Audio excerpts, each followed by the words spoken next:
Good morning, everyone. Thomas Fleming here today. It's early in the morning. I'm up as I normally am. Come to find that my son is not a morning person. He's an evening person. We stayed up last night watching a movie on my laptop till late. I even slept in a little longer than I normally would this morning. Anyhow, I didn't get a message specifically for today to talk about. God said just go have a chat, so that's what I'm doing. We're just going to talk about things in general. I'm not going to pull the Bible out. That's where you get your instructions on how to live. But we're just going to have a little Riverside Chat. I have these occasionally. And just we're going to talk about, the channel, what's going on, where things are in the world. There's not a whole lot of changes going on in the world. They're continuing to march towards the end. And we don't have to worry about it because we're not going to be around for the bad stuff. Okay, I'm still trying to keep this channel growing, and I need your help on that.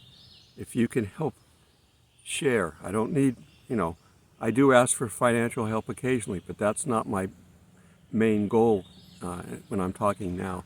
I need your help to make sure I can keep this channel growing. I seem to be stalled out at a subscriber count. I guess it was about a month and a half ago, all my numbers took a major hit. I haven't changed my message. I don't think I've changed my message.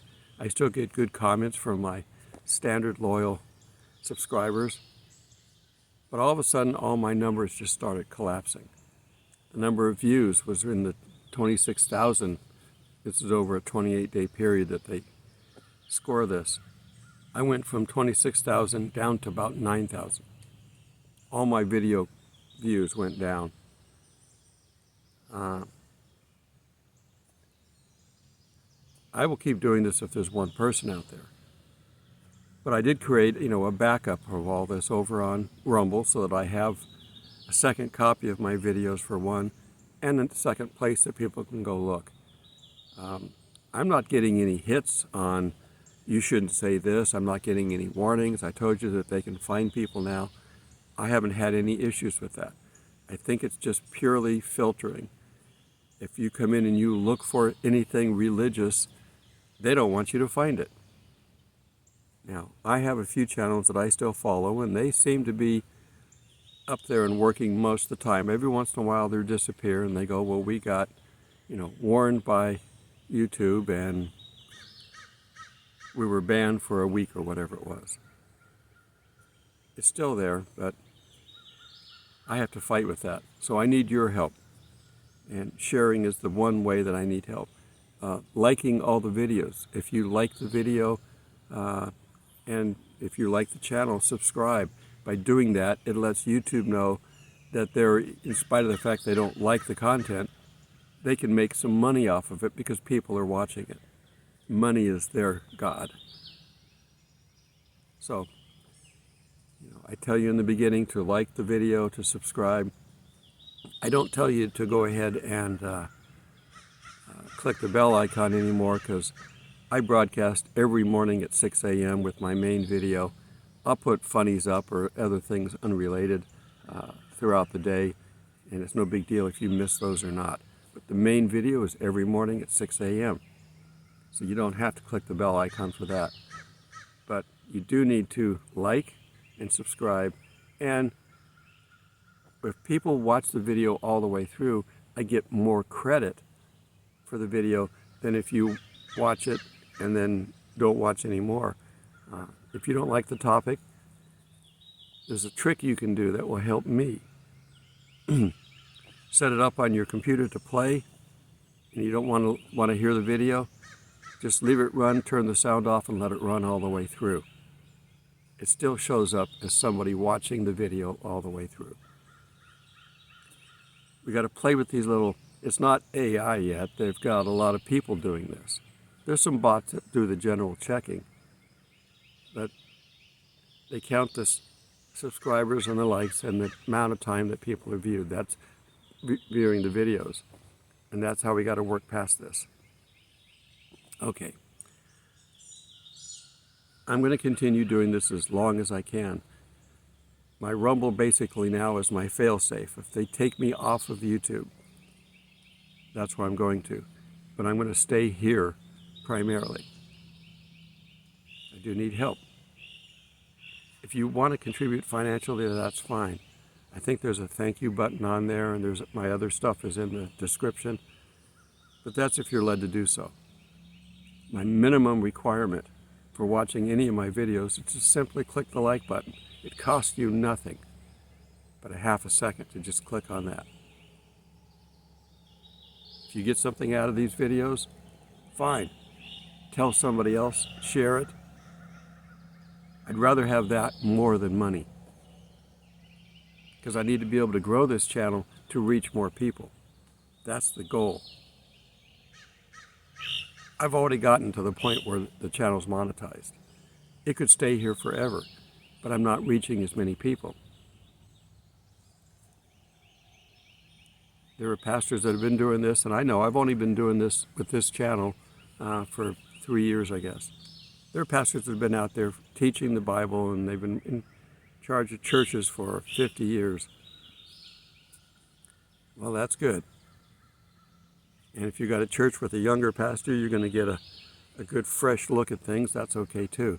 But if you want the end times, you need someone who's had time to look at the Bible in its entirety and then piece all this prophecy together. You just can't, you can read Matthew and get a complete picture of Jesus in that, or any of the Gospels. You can read the letters of Paul. They're all written in standard linear Greek. They're easy to read. Prophecy, on the other hand, you have to really study. And that's why we have so many different views. I was watching Jimmy Evans this morning. He's got a good channel. And he was talking about pre-trib rapture. And he's about my age. I think I'm a little older than him. He's turning 70 this year, and I just turned 69. No, he's older than me. So we're basically from the same generation. We've seen the same iterations and growth in church. Early prophecy before 1948 wasn't important. Nobody cared. But now, because of Israel existing, it's important, because now we can see the possibility of them having a temple. Now, when it was first created in 48, they didn't have Jerusalem. But in the 67 war, when the enemy attacked, they lost ground, because God came out with them, with the Israelites, and they fought back and gained Jerusalem. Now, they should never have given control back to Jordan to manage that area. And the whole thing of the Temple Mount has all been a lie. Initially, the Dome of the Rock, first off, didn't have gold on it. It was aluminum. It was a shrine for the temple. The Muslims built it. They put it up there to put it as a shrine for the temple. And then Satan got in there and says, why don't you just claim that everything the Jews are saying is a lie, and that this is really your land, and that's your building, and the mosque that was not a mosque initially was office space and stuff like that. They turned it into the Al-Aqsa Mosque. That wasn't even there when Muhammad was alive. They turned it all into a lie, because that's what Satan does well. It should have been Israel's control. Now, we know they don't need a temple. So I'm not arguing that, they should have had a temple built when they got control of it. Jesus satisfied that. But they don't believe in Jesus, but they do believe in the Messiah. So they've still got, to do things for him. They believe in the law that they practiced before, the sacrifice. God said he doesn't care about the sacrifices. It's more the act from the people, showing submission and following. But we're going to use the temple as a way to kind of unite the Jews back together again. Most Jews in Israel are by DNA only. They're not practicing. They don't go to church, they don't read the Bible, they don't have anything to do with God. They're just there because they're persecuted in the rest of the world, and they believe, and it's in their heritage that they want to be back to their homeland. Now, getting them united, that's in God's hands. He's working on it. He's going to give them 2 witnesses to do miracles. We haven't seen miracles in a long time. Outward, covert type. Outward miracles, not covert. Miracles are happening all the time, but you can't see them, so you just have to do it by faith. But they're going to actually have real, full-fledged miracles. Being able to stop it from raining, to bring fire down from the sky. They can do all kinds of stuff. And the world is going to take notice, including the Jews. These 2 witnesses are going to be in Israel. The Antichrist will have to get involved eventually. When he becomes the Antichrist, he will kill them, and they will be resurrected 3 days later by God and then taken up into heaven. Again, the world will see this, but the Jews will see it, because by that time we're in the tribulation. The church age is over, and the focus is put back on Israel. 7 years of tough times. The first part of it, the seals and the trumpets, that's the wrath of the Lamb. But the second part, that's specifically called the wrath of God. They don't, they're going to ask the mountains to fall on them and hide them from God. It's not going to be pretty. Seals will take a quarter of the earth population. The trumpets will take a third. That's almost half. And we haven't even got to the wrath of God by that point. So we don't want to be in that. We want to get the message out to get as many people saved pre-trib. There are people who teach post-trib, and half the time I end up blocking them because they are just, you have to basically give up your mind to be able to believe in post-trib. I'm sorry if that's your belief, but you have to basically say that my God is an evil God and he's going to punish everybody, including Christians. No, he's not. We have rapture talk in the Bible. Paul mentions it in 1 Thessalonians, restates it in 2 Thessalonians. We get a little bit of Jesus talking in Luke. Most of the Olivet Discourse is about his second coming. Technically, he comes to the earth, for the rapture is a second coming, but the term second coming is used repeatedly, talking about his actual time coming to earth. Because for the rapture, he doesn't come to earth. He stops in the clouds, and we're taken up to him. So there is a real second coming. That's where the Messiah comes to earth, and that will be after it's all over, pretty much. And he will reign for 1,000 years. And he will beat all the bad guys until after the 1,000 years, and then the final battle is Armageddon. But the harlot will be destroyed, the Antichrist will be destroyed. Satan will be locked up for those 1,000 years. That's what's coming. And it's being prepared right now. The world is being prepared. The harlot is going about her business, setting up the one world government. We're about to collapse our dollar in the United States. I'm not concerned about my money going away. It doesn't say that they're going to starve everybody in the world to death, which is what would happen if we lost all of our money and there were no jobs.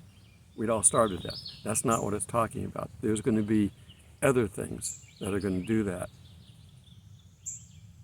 So they're going to have to, if our dollar is gone because we go off the dollar and go onto the digital, go with the flow. Don't worry about it. The digital dollar is not the mark of the beast. In order to get the mark of the beast, we will have to be on the digital dollar, and the government's going to do what they typically do. They get you hooked on the money, the free money, and then after it's going for a little while, then they come in and go, oh, by the way, we need you to do this for us. That's their typical way of doing things. Get you hooked and then come in with conditions. So until we get on it, we can't have the conditions. The mark of the beast is not going to be a problem because we're going to be gone by that time. It's for those, there will be plenty of Christians born during the tribulation time frame. We're told that there will be blood of Christians or blood of saints on the harlot. So she's going to be responsible for many Christian deaths. But that's post-rapture. That's tribulation time frame. Things are still being set up. We don't have to worry about it. God will protect us up to the rapture. The post-trib people say, well, he's going to protect us all the way through the rapture. We're not subject to wrath. Now, some can argue, well, the wrath of the Lamb is different from the wrath of God, and they can have an argument for that. This end-time stuff is something that's relatively new for people. There's a number of different beliefs on that. We just have to deal with it. We can't get mad at each other. We can't sit there and go, I'm the right way, and if you don't follow it this way, you're a heretic, and I hate you. We're never supposed to treat other Christians like that way. Never. And that's the way they're being taught, because the people that are leading them are following Satan somehow. They may be Christians, they may not be. We don't know. We know that there's going to be a bunch of Christians that are very disappointed when they don't make the rapture, because they're not true Christians. They're Christians in name only. And we know how that works in our government. We have rhinos, as they call them, Republicans in name only. And the Democrats can have the same type, they can go back and forth. People can say one thing and do another. Now, all the stuff that's working on right now, they're doing this slowly so that we don't notice. And they're doing it with distraction. It's all these rich guys. I don't like to mention names because those might hit filters, but the one primary bad guy out there, and I use his pseudonym of Charles Schwab. It sounds like that. He's trying to bring in the Fourth Reich. He's a German Nazi. He grew up during Hitler's reign, and his father was a munitions manufacturer for Hitler. He's trying to bring in the Fourth Reich. He doesn't call it that. I think he calls it the Fourth Industrial Revolution. For these rich guys, it is far easier to have a one-world government that they can buy and manipulate than to have to deal with all these countries. He has to go around and talk to these people and get these people to buy in. It's too much work. They're lazy. Their money's working for them now. They don't have to work anymore. Yeah, they may have inherited it. They may have stolen it. They may have been a bad, corrupt business to get the money. But right now, everybody who's got a lot of money, they don't pay taxes. They don't have to. Taxes in most conditions is not based on wealth. It's based on earning. If you don't earn another dollar, if you spend $1 billion and you earn $1 billion, that's a zero earning. And there's no tax. So the idea that we're going to tax the rich, tax them 100 billion%. It doesn't matter. If there's no profit, there's no tax. It doesn't matter what the percentage is. They're going, we're going to raise it on the... They do this because it sounds good. But it's not the truth, because it doesn't increase the money coming in. You want to know who pays the most money? The middle class. The poor don't have any money. The middle class pays almost all the taxes. And when they raise taxes, the middle class suffer the most. Now, inflation, that kind of affects everybody because the value of the dollar and what you can buy. But these guys have so much money, they don't care. And if it takes 10% of their income by devaluing the dollar, they go out and they just steal 10% to make up for it. These are crooked people. And it's basically all the big billionaires that you keep hearing talk about. Even the founders of some major corporations. There's only one that I'm not sure about.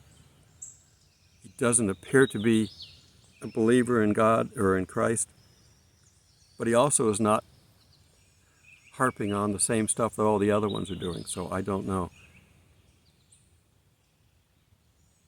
And I can't possibly tell you who the Antichrist is because technically he's not the Antichrist yet. He's the seventh king that will not be anymore because he gets killed, and then he comes back with the demon in him, and now he's the Antichrist. But first off, he's a king. Then he dies, then he comes back.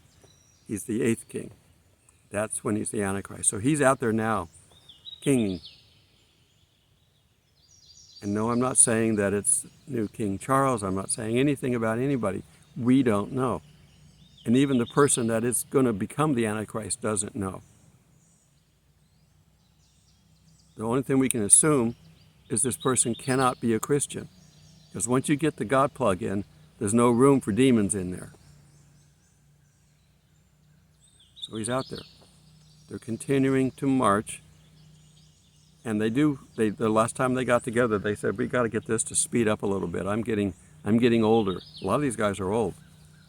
I'm getting older and I need to get this, finished before we die.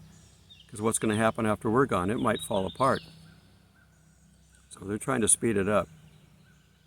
I mean, originally it was designed for, we have the agenda, it's called and I'm going to back this in, it's called the 30-20 reverse the numbers agenda.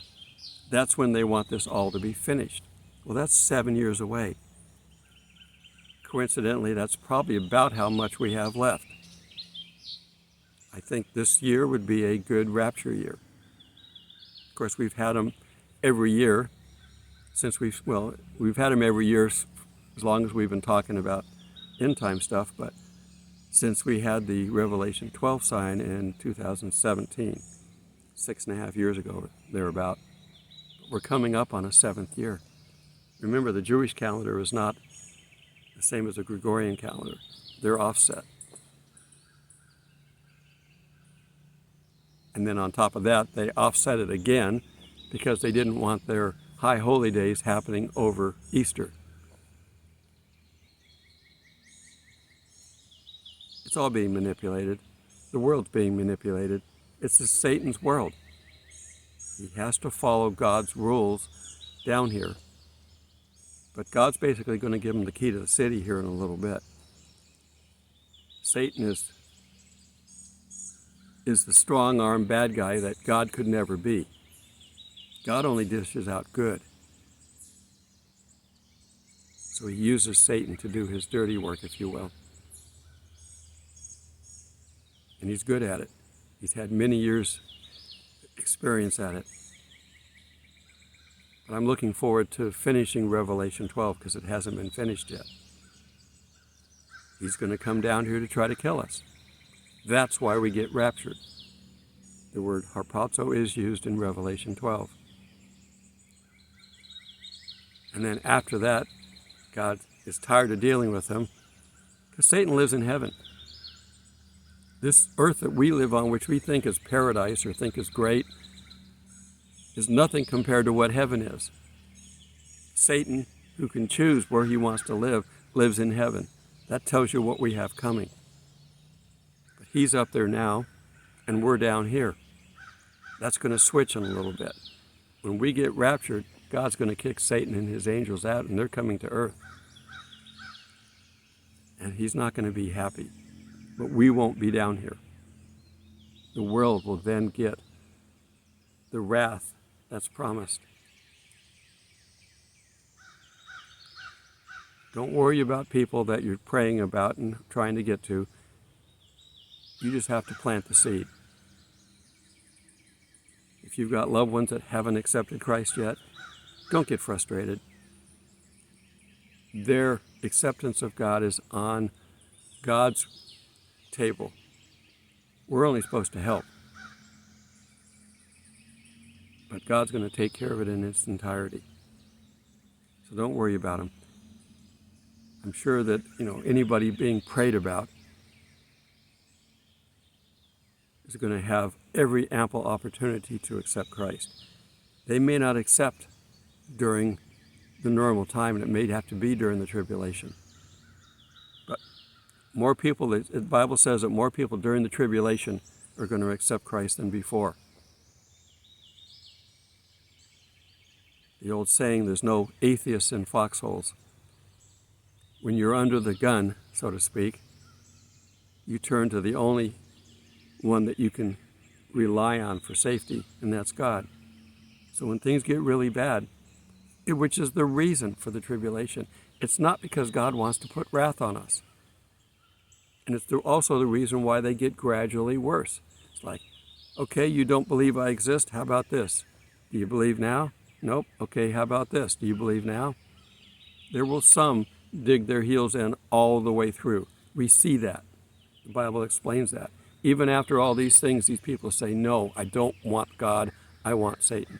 They believe the lie too much. And now they don't. Now they think it's a prideful thing. They're not going to back down. Well, God's made provisions for them. He's not sending people to hell or to the fiery pit at the end. That's the default. Everybody's on that track. The only thing you can do is get off that track and get on God's track by accepting Jesus. But if you don't make a decision, or you make the decision saying, I don't want God, it's predestined where you're going, to a fiery pit ultimately. Hell will be emptied out and dumped into the fiery pit. Hell is temporary. And it was created for Satan and his followers. It wasn't created for mankind in general. It is the path that you have to willfully get off of. And you don't have to do anything other than to accept a free gift. So God did not make it difficult. He made it as easy as it could possibly be. The only reason people don't accept that is they've believed the lie of Satan for too long. It doesn't matter what your past is like. It doesn't matter if you're a murderer or just a normal everyday sinner. It doesn't matter. We're all on the wrong path until we make the choice to get off. And the minute you make that choice, your path is disconnected. We're forgiven for everything, no matter what it was. The thief on the cross found that out. You just had to ask. And that's how it is. It's very simple to do. God doesn't send anybody to hell. God tries his best to rescue people. But the one attribute of God that we can trust, and it's been there forever, he won't force you to do anything. He'll plead with you. He'll bring people around you. He'll set up environments and things to get your attention and to try to help you. But he won't force you to do anything. It's got to be a willful choice. And if you do that willful choice, you're saved for eternity. Okay. Continue to help me get this channel back on a growth pattern. It was going good for a little while, and now it's leveled off, and actually my growth pattern is slightly downward because I'm having to fight the filters of YouTube. You can help me. There's enough of you out there. If you share this video, talk about it, help people. If you want to hear about more topics, if I try to cover, the end times, because that's my main thing, but I do talk about other parts of the Bible. I don't go a lot into the Old Testament unless it's prophecy, but there are things there that talk about, the attributes of God. We can see what God is like consistently. There's a lot of wisdom in the Bible in its entirety. It's all ordained by God. He inspired these people to write this stuff. It's there for us to learn from, but we have to apply it. We learn it, apply it, then learn the next thing and apply it. And as we keep growing, we find ourselves more and more useful to God. He may give us a role working directly for Him. There are people that are going to say, well, I'm an electrical engineer, or I'm a doctor, or I'm a whatever. Luke was a doctor, and then he became an apostle. Matthew was a tax collector. He gave that up to work with Jesus. You may be asked to give up that. You may be allowed to finish your career to raise your family, but then He may ask you to come into the ministry. Some will be asked early in life, but some will not be asked until later. We need all types of people helping God. Find the niche. You say, I don't have any special gifts. Yes, you do. You just haven't looked for them. God doesn't yell at us. He doesn't hit us over the head. If we get hit over the head, we did it ourselves. Or somebody we're hanging out with, maybe. God prepared everything, and it's a perfect life for us, all planned out. The only way you get to experience that perfect life is to accept what God's giving you. And it's all on God's timing. He knows the best timing for our lives. He knows what we're good at. Will help you get a career. Your career may not start in the ministry, but it may end in the ministry. It may never get into the ministry. You may be a supporter. If you make lots of money and you give that money to the ministry, not all of it, of course, but if you contribute your tithe, then you're part of it. Anybody that contributes here is part of this ministry. God gives us all certain gifts. Now, we pay the price for our life on earth sometimes. If we break the law, we may end up paying a price for it. But God will be with us while we pay the price. How many times do we have in the Bible where the heroes of the Bible, like Paul or any of the other ones, went to jail? And they conquered the jail. They had the other prisoners singing hymns with them in jail. It doesn't matter where you're at. It matters who you're with. If you're with God to start off with, then it's His job to basically bring people to you. The burden is never on us. The burden that God provides to us is light. He says so. And He won't give us something that we don't know how to do. You say, well, I don't know how to do, witnessing. Well, He'll teach you. I don't like to talk to people in groups. He'll teach you. Just tell Him you're ready. He won't give you something that you're not capable of doing. And when He does give you something, it is what you will eventually find the most enjoyable part of your life. You're not going to find happiness in earth. You're not going to find happiness in people. You will find happiness in God. And as Christians, we have the Spirit to encourage us in those areas. Okay. Help me get this channel on the right path to keep growing. We've got a good base. I just need it to keep growing because I want to reach more people. That's my goal. And then you find what you need to do in your life to help people. Talk to God. If you don't know what it is, ask God daily. He will reveal it.